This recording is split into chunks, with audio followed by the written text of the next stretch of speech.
10ஐ சனி பகவான் பார்த்து விட்டால், சனி கொடுத்தால் எவர் தடுப்பார்? சனி 10 பார்த்துட்டார். 10 பார்த்தா உலகப் புகழ் பெறுறீங்க. உலகப் புகழ் எங்கே போனாலும் உங்கள் பேர் தான். எங்கே போனாலும் நீங்கள் தான். நீங்கள் தான், உங்கள் கிங்டம் தான், நீங்கள் தான், உங்கள் ராஜ்யம் தான். எங்கே போனாலும் அந்த இடத்துல உங்களை பார்க்கலாம் அப்படிங்கிற மாதிரி பெரிய லெவலில் இப்போ ப்ரமோட் ஆகிறீங்க. 10ஆம் இடத்தை சனி பகவான் பார்க்கிறார். 10ல் இருக்கின்ற சனி பகவான் என்ன பண்ணுறார்? அடுத்ததாக உங்களுடைய உடம்பையும் பார்க்கிறார். இதெல்லாம் நடக்குது. ரைட். ஆஃப்டர் ஜூன் 1ஆம் தேதி குரு பகவான் 8க்கு மறைஞ்சிடறார். 8ஆம் இடம் என்பது அஷ்டமஸ்தானம். அஷ்டமஸ்தானத்திலே குரு பகவான் மறையும் பொழுது என்ன ஆகுது அப்படின்னு பார்த்தீங்கன்னா, அஷ்டம குருவாக மாறுகிறார். 1 4 8ஆம் இடத்தில் மறைகிறார். இனம் புரியாத ஒரு டிப்ரெஷனுக்கு போகிறீங்க.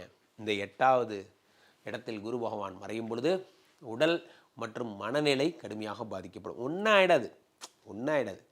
நான் இப்போ தான் தம்பிகிட்ட சொல்லிட்டு இருந்தேன், எப்பொழுதும் ஃப்ரெண்ட்ஸோடு இருக்கிற யாருக்கும் எந்த பிரச்சனையுமே வராது.